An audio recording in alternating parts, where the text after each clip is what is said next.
Holy shit. How do you defend against something like that? You can't. If I open a text, could I be hacked just from opening the text? Technically, yes. WannaCry is wreaking havoc all over the world. Well, hackers have been attacking businesses of all sizes and types. Cybersecurity Ventures predicts by 2025, cybercrime globally could amount to $10.5 trillion. The integration of powerful new AI tools has really been a game changer for cyber-enabled fraud. Hackers have stolen almost £1.2 billion worth of cryptocurrency. ByBit says that someone gained control of an Ethereum digital wallet.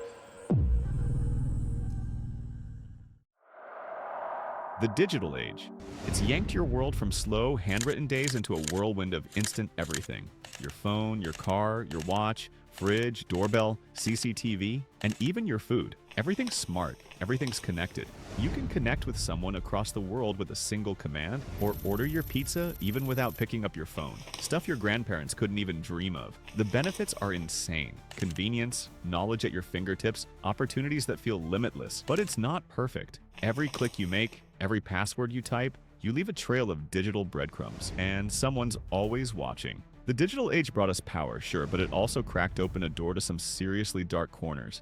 Hackers, breaches, secrets stolen in the blink of an eye. And while you're sitting there, cyber attacks are happening in real time. They're not some distant sci-fi plot. They're hitting hard, right now. You've got hackers tearing into systems, snatching up passwords like they're picking candy from a store shelf. Banks, hospitals, even the entire global economy. They've all felt the sting. Entire networks crashing, billions of dollars vanishing into thin air. It's chaos, and it's real. Your data, the stuff you thought was yours alone, it's out there, floating in the dark web's underbelly. Malicious hackers aren't the hoodie-wearing stereotypes you picture hunched over a glowing keyboard in some basement. Well, maybe some are, but they're way more dangerous than that. You're talking about people who wake up thinking, how can I ruin someone's day-to-day? They're the ones coding viruses that lock up your files and demand ransom, or sneaking into your accounts just to watch your life unravel. They thrive on the chaos. They'll drain your bank account, sell your secrets to the highest bidder, or crash a whole system just to prove they can. And they're good at it. Scary good. Every weak password you've ever reused, every sketchy link you've clicked, they're waiting for it, ready to pounce. And this digital age is their personal hunting ground. Now that you've got these malicious hackers lurking in your mind, let's peel back the curtain on how they hit you. These aren't random stabs in the dark. They've got a playbook, and it's packed with some nasty tricks. We're talking common types of cyber attacks, the kind you've probably heard about but never really thought could land in your lap. Imagine yourself at home after work and an email or text that looks legit, maybe from your bank or your boss, begging you to click a link. Sounds harmless, right? But when you do, bam, they've got your password, your money, maybe your whole identity. It's like a wolf in sheep's clothing, and that's how phishing works. However, if that happens at work while you're working on something huge and your screen suddenly locks up with a message that says, "Pay me or kiss your files goodbye," that's ransomware. And it's like getting hostaged, only by hackers in the digital world. Honestly, I don't know which is worse. And don't sleep on malware, sneaky little programs they slip into your system, quietly spying or wrecking everything from the inside. Or a denial of service attack happens when they flood a website or server with so much junk traffic it collapses. Think of it like a digital stampede. Some of these cyber attacks are so infamous they've marked themselves in history, like the WannaCry cyber attack back in 2017 that ripped through over 200,000 computers across 150 countries. Hospitals in the UK were crippled. Imagine you're a patient at that time. FedEx was stalled out. It was a ransomware nightmare, locking up systems and demanding Bitcoin to set them free. It's the most far-reaching cyber attack in the history of cybercrime. Then there's NotPetya not long after that same year. It hit like a wrecking ball that started in Ukraine and spread everywhere. This one wasn't just about ransom, it was about destruction. Companies like Maersk and Merck lost hundreds of millions each. Total damages pegged at over $10 billion. That's right, it's the costliest cyber attack in history. The hackers disguised it as ransomware, but there was no key to unlock it. Pure sabotage. Who's behind it? Fingers point to state-sponsored crews, but good luck proving it. However, let's not forget the Sony Pictures hack in 2014. You might have laughed at the comedy film The Interview, but Sony certainly didn't. Hackers allegedly tied to North Korea cracked into Sony's systems, leaked 100 terabytes of emails, scripts, employee secrets, and cost them over $100 million. Movies got scrapped, reps got trashed, and you're left asking, all this over a comedy film? These attacks aren't just pricey, they're personal, hitting where it hurts most. These bad guys aren't messing around. The malicious hackers are running wild, and it feels like no one's safe. But that's where ethical hacking comes in. Yeah, you heard that right. It's hacking, but the good kind. Companies like Amazon, Facebook, YouTube, Netflix, all the huge companies out there, they offer a monetary value for a bug or a vulnerability that's found in their site. So what I mean by help protect these large organizations, it is through their bug bounty program. They may not be a direct client of the company, or some of them may be. I've helped protect all of the above. So basically, this is like some type of a red cell program where you try to penetrate these big tech companies. They basically give you a reward. So Apple, for example, if you were able to take over an iPhone, they'll pay you $1 million for something like that. They call it a zero-click exploit, meaning I can send you something that you won't even know happened, and I have full access to your phone. $1 million bug bounty. Big companies, the likes of Google, Amazon, Facebook, have secrets to protect. Not only their information, but also their employees. Or maybe just you guarding your own little slice of the internet. Who do you call when malicious hackers knock at the door? It's not the police because they're not equipped with the right skills. It's the ethical hackers, that's who. These aren't just some nerds at the basement who play a lot of video games. Well, some probably are. But these hackers are professionals, the ones breaking into systems with permission or contracts. They're like digital detectives, slipping into the cracks before the bad guys do, sniffing out weak spots and patching them up. You've got firewalls, sure, but these folks, they're the ones testing if that wall's made of steel or paper. They use the same tricks, phishing, cracking passwords, hunting for bugs, but instead of pocketing your cash or leaking your life, they hand you a report. Fix this or you're toast. It's wild to think that some of the sharpest minds out there are hacking you to save you. But who are these ethical hackers exactly? They're not caped crusaders, but they might as well be. Some are ex-malicious hackers who flipped their coin. Others are tech wizards who just love the challenge. You've got folks like Kevin Mitnick, who was once the FBI's most wanted hacker, but became a legit security pro, and Ryan Montgomery, who has gained attention for his work in exposing online predators or pedophiles, or just bug bounty hunters, raking in cash from companies like Google and Microsoft for spotting flaws. They're out there, lurking in the same shadows as the bad guys, but with one big difference. They're on your side. So while the digital age feels like a minefield, these are the ones defusing the bombs before you even know they're there. But not all hackers are the same, each with their own motives and methods. The malicious hackers we talked about, the ones behind WannaCry and NotPetya, they're the black hats. They're the digital bad guys breaking in for profit, power, or just to watch the world burn. No rules, no mercy, just chaos. Then your ethical hackers are the white hats with a shiny badge. These are the pros who hack with permission to keep you safe. They're the guardians, not of the galaxy, but the ones companies hire to stress test their defenses. They're the yin to the black hat's yang. Same skills, but totally different game. Whereas the gray hats are some of the wild cards. You're not sure if they're a friend or a foe because they straddle the line. They might hack into your system without asking. Poke around, find a flaw, but instead of stealing your data, they'll slide you a note. Hey, your security's trash, fix it. Sometimes they'll even ask for a little cash to spill the details. It's not exactly legal, but it's not pure evil either. They're like vigilantes, operating in the shadows, bending the rules, and leaving you wondering which side they're leaning into. So, while the digital battlefield's raging, it's these three types, black, gray, and white, duking it out behind your screen. Who's winning? That's the real question. The kind of things that are vulnerable to ransomware attacks is literally everything that is connected to anything. In the old days, for a country to cause disruption to a country as big as the United States, you'd need millions and millions of dollars worth of investment to do something. But today, you just need a few $1,000s and a laptop and a couple of smart hackers to write some code and send something out. So you're deep in this digital age now. Everything's connected from your phone to your fridge, and it's changed your life in ways you can't unsee. But the thing is, that same connection is why cyber attacks are exploding. Back in the day, a thief had to pick your lock and sneak in. Now, they're halfway across the world, sipping coffee, cracking your passwords while you sleep.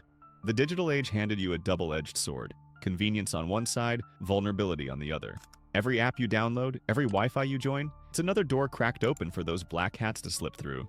Cyber attacks aren't some side effect. They're baked into the system. You've seen the proof yourself. WannaCry shutting down hospitals, NotPetya torching billions, all because we've built a world that's too juicy to resist. The stats don't lie.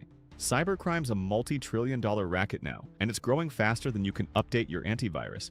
You're living in a gold rush for hackers, and your data's the prize.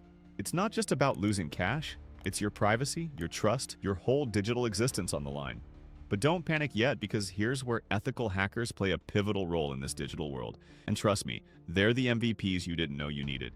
I've seen routine engagement from pretty much all of the major Western governments in coming to my community to seek help. There is no one better equipped at dealing with these threats, at understanding these threats, than the people who grew up in the community, hackers. These white hats are the glue holding cybersecurity together. While the black hats are plotting their next hit, white hats are out there reverse engineering the chaos. They're the ones hacking your systems first, legally of course, to find the weak links before disaster strikes. Companies like Google and Facebook pay these wizards big bucks to poke holes in their armor because one slip could cost them everything. You might not see them, but they're the reason your accounts aren't drained daily. Cyber attacks are as common as your morning coffee. Ethical hackers aren't just nice to have. They're your first and last line of defense against a world that's always one click away from crumbling. So stay tuned, because this is why we need more ethical hackers.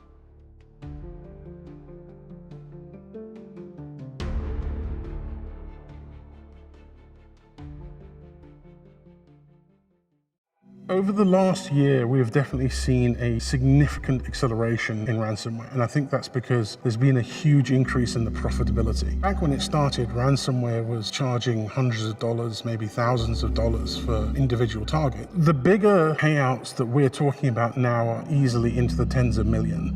So we're talking high-stakes games here. You have nation-state actors who are doing what they need to do because the nation-state that they are employed by wants them to do it. There are financially motivated criminals who are looking for whatever way that they can cash out. There are some people who just want to see the world burn, and those are destructive attackers who will go after systems just because they want to cause disruption. You've seen how white hats are fighting the good fight, beating black hats in their malicious game. However, despite that, back in 2021, cybercrime raked a jaw-dropping $6 trillion worth of cyber attacks globally. Fast forward to today in 2025, that number is expected to climb to a staggering $10.5 trillion annually. It's like the world's third largest economy, right behind the US and China, built entirely on stolen cash, wrecked systems, and shattered trust. Every second you're listening to me, cybercrime's siphoning off about $330,000.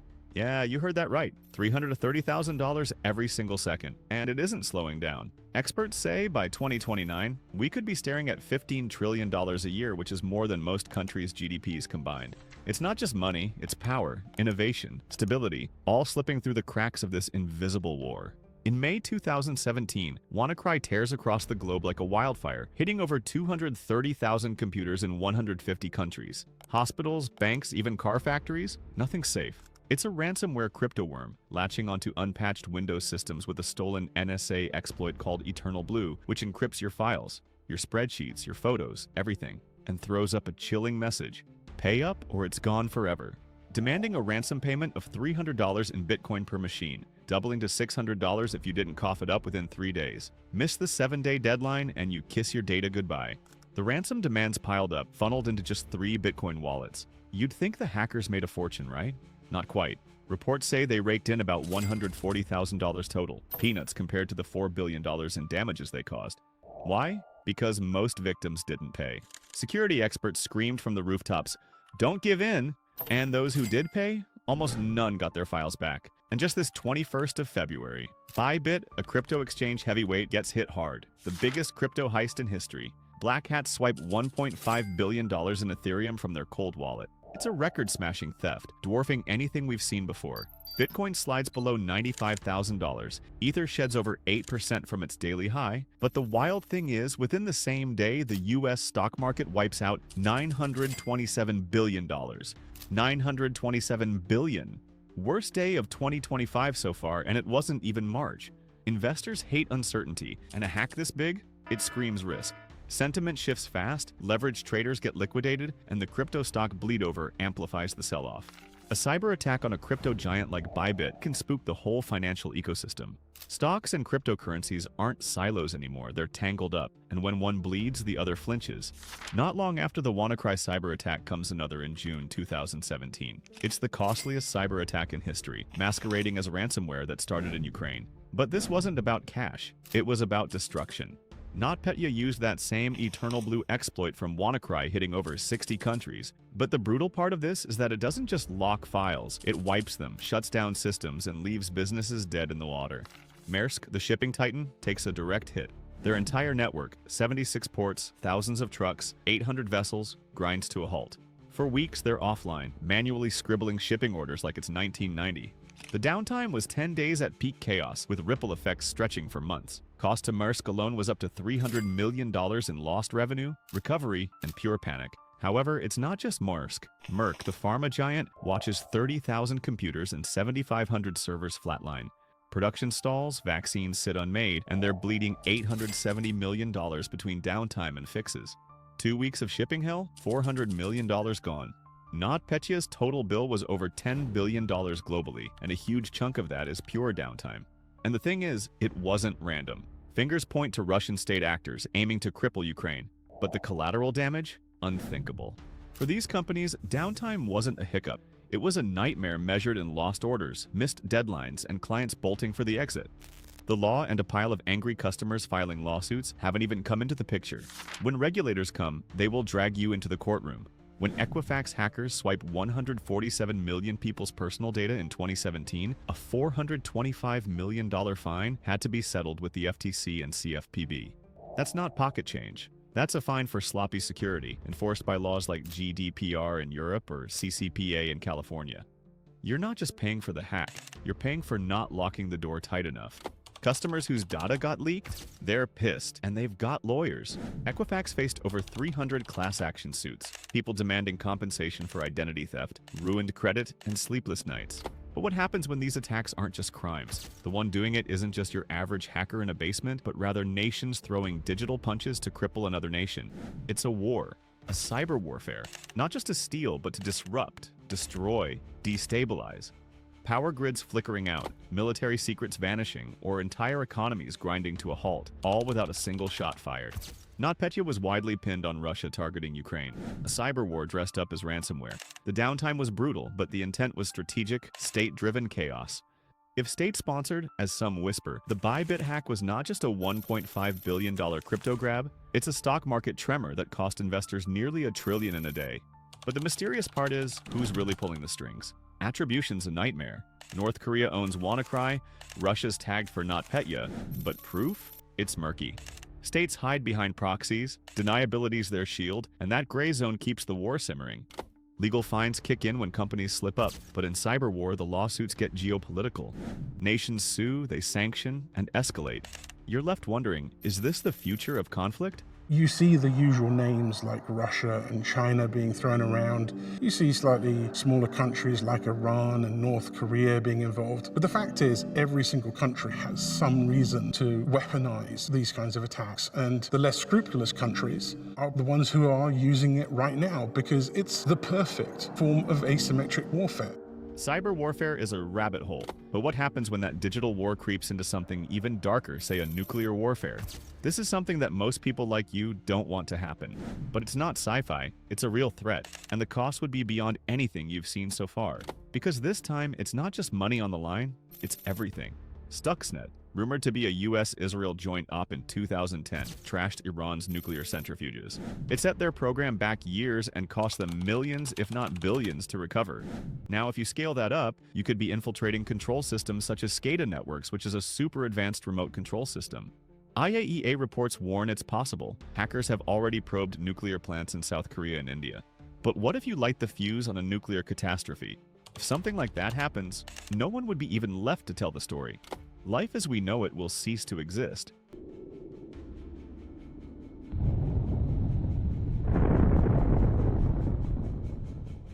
Nuclear bombs aren't just sitting in silos gathering dust. They're wired into command systems, networks, satellites. It's not far-fetched as back in 2018, the US Defense Science Board warned that cyber attacks could compromise nuclear command and control, risking unauthorized use. Stuxnet showed us physical sabotage through code. Now imagine that aimed at an intercontinental ballistic missile instead of a centrifuge. But who would dare do it? North Korea's got the guts. WannaCry showed their reach. Russia's NotPetya chaos was a warm-up. Iran's eyeing revenge after Stuxnet, and the US got their own cyber arsenal. Therefore, one misstep, one hack too far, and the line between cyber and nuclear war blurs. However, let's pull back from the apocalyptic edge and look at something closer to home. Cyber attacks aren't always about grand geopolitics.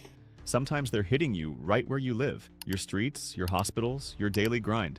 When NotPetya hit Ukraine's power grid, 300,000 people left shivering in the dark for hours.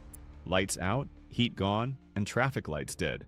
Accidents pile up, emergency services scramble, and looters hit the streets. Public safety is on the ropes, and the cost? Millions in damages, sure, but it's the human toll. Injuries, panic, maybe worse. WannaCry didn't just lock files, it paralyzed the UK's NHS in 2017. Ambulances rerouted, surgeries cancelled, patients left waiting while doctors scribbled on paper. You're lying in a bed hooked to a machine, and the system crashes. Your life's on hold because some black hat wanted Bitcoin. The $4 billion WannaCry tab included those disruptions. But how do you count the cost of a delayed heart surgery? Cyber attacks on healthcare spiked 45% in 2024.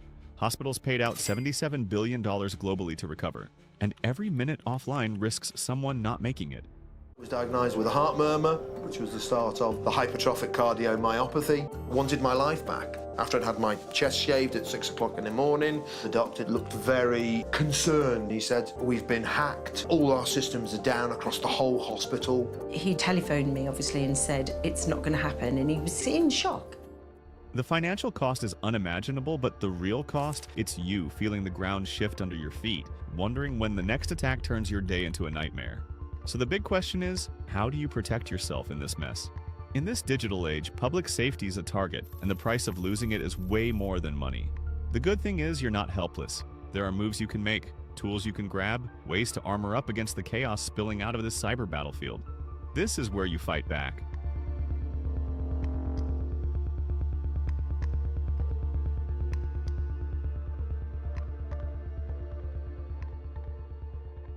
It's a wild digital age out there, and everything's hanging by a thread. Your data, your life, all fair game. You can fight back with practical moves, sneaky tricks, and a little know-how to keep the black hats at bay. This isn't about turning into an ethical hacker overnight. It's about arming yourself with the basics, the stuff that makes you a harder target. Because in this game, you're either prepared or you're prey.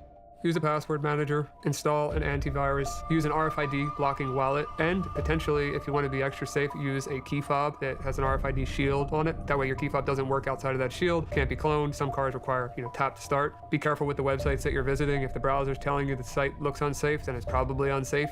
Just be careful. Use your common sense. If something looks too good to be true, it probably is. Strengthening your passwords and turning on multi-factor authentication might sound simple, right? But these basics are often taken for granted and are underrated. These two moves are like locking your front door and adding a deadbolt. Black hats have tools that can crack weak passwords in seconds. WannaCry got in because of sloppy security. Don't let your Netflix account be the next casualty. Make it long. 12 characters minimum. Mix in capitals, numbers, symbols, something like Record Spin 2025 spelt uniquely. And don't reuse it. Every site, every app, unique passwords. Too many to remember? Grab a password manager. It's your digital vault, keeping the keys safe so you don't have to scribble them on a sticky note. Then layer it with multi-factor authentication. It's your bouncer and it doesn't care if they've got your password. They're not getting in without a second check. You log in and your phone pings with a code, or you tap a push notification. Could be a text, an app like Google Authenticator, or even a fingerprint. Point is, a black hat halfway across the world with Record Spin 2025 is stuck. They'd need your phone too, and good luck snagging that. Companies like Microsoft say MFA blocks 99.9% of account hacks. ByBit might have dodged a billion-dollar bullet if more users had it on. It's free on most platforms and only takes 5 minutes to set up. Every breach we've talked about started with someone cracking a weak entry point. Strengthen those passwords, flip on MFA, and suddenly you're not the low-hanging fruit anymore. Use it or regret it. You might be rolling your eyes with another nag about that Update Now pop-up you've ignored for weeks. Trust me, this isn't busy work. It's a lifeline. Keep your software and devices updated. WannaCry and NotPetya tore through thousands of systems because people skipped a Windows patch from 2 months earlier. That fix was sitting there, free. Black hats don't need to be geniuses, they just exploit what you've ignored. Companies like Apple, Microsoft, even your routers maker are constantly finding flaws. A patch drops and you're safe, unless you stall. It's not just new emojis, it's barricades against the latest phishing scam or malware trick. And don't forget your phone apps, they're all targets too. Black hats know you're lazy, they bank on it. You're not paranoid for updating, you're smart. You can never be too careful nowadays. So you've locked down your passwords with MFA and patched up your software. solid moves. But an email lands that looks legit from Amazon about a package that says, "Urgent, reset your password," with a juicy link begging you to click. You do, and you could be typing your login on a fake site for some creep in a basement. The deal is, if hackers can't break your system, they'll trick you with spoof emails like support@amazon.com with a 0. Legit companies rarely demand instant action. Phishing might be the oldest trick in the book, but it still works because people bite. Don't click without thinking, and if it's too good to be true, it probably is. But here's a piece you can't ignore: a free public Wi-Fi. It's mostly a trap, a fake hotspot slurping up your data while you sip your latte. Hopping on free Wi-Fi looks legit, right? Wrong. It's a gamble. Therefore, grab whatever encrypts your traffic like a VPN that keeps the creep at the next table blind. And avoid public charging stations and use a USB data blocker to prevent juice jacking. Anything that's free is suspicious. There's always a catch. Free movie downloader, free Wi-Fi, or a free PDF downloader? It could be free, but it could also be a Trojan horse sliding right past your secured network. You're one tap away from trouble unless you get smart about what you let in. Stick to legit sources like Google Play, App Store, or any official sites. Check reviews and ratings. Millions of downloads don't lie, but 12 suspicious 5 stars from bots do. Hover over links before you grab. Fake URLs like adobe.com with a 0 scream trouble. I know you love a deal, but keep your antivirus running and scanning every file. Identity theft's a $50 billion racket yearly, $77 billion when you count healthcare scams, so you can't skip monitoring your financial and personal information. Check your accounts such as bank, cards, or PayPal, weekly, not monthly. If there's a weird $1 charge, that might be a test run. Freeze it fast. Set alerts like text for every transaction over $10 to keep you in the loop. The thing is, hackers don't sleep, and their tricks evolve faster than you can patch. You've got the tools, but without the know-how and a sharp eye, you're still their prey. Staying educated and alert are key. They are your sharpest weapons against black hats. The nature of the problem is that the advantage is always with the bad guy. We are mostly reactive. We wait until somebody makes a mistake and somebody creates enough noise for us to hear about it and react to it. This is only going to get bigger, and I do think we have to worry about major impacts to financial markets or potential impacts to things like electricity production facilities. Cybersecurity and keeping yourself protected on the internet is the future. If you're not paying attention to that now, and you're not seeing your browser that's warning you, the TV that's warning you, the constant news, the constant ransomware notices. If you haven't heard about the active breaches right now on all of these major websites and you're not doing anything about it, you really should start, because it is the future and it's only going to get more intense and it's only going to get more dangerous. Everything that you have is attached to the internet. Everything. Unless you live out in the middle of nowhere with no internet connection, even the power in your house is controlled by a remote switch. What if I turned off your power for a week and you live out in the middle of nowhere? You really have to take your security seriously.